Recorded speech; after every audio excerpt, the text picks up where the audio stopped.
না হলে অন্য কোনো পরিকল্পনা নেই।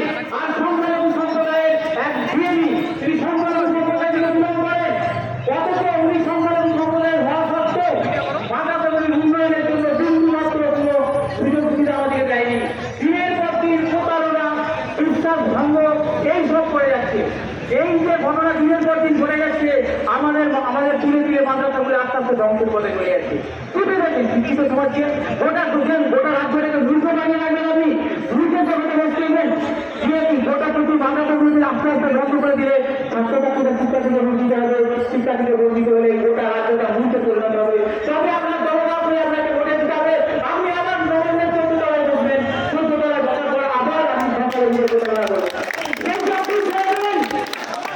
আজকে আমরা এবং সমস্ত মাদ্রাসা শিক্ষাদের আজকে আমরা জেগে আছি, আমরা জেগেছি, আমরা দেখবো প্রশাসনের কত ক্ষমতা না সংখ্যালঘু সম্প্রদায়ের এই শিক্ষিত শিক্ষকদের কত ক্ষমতা।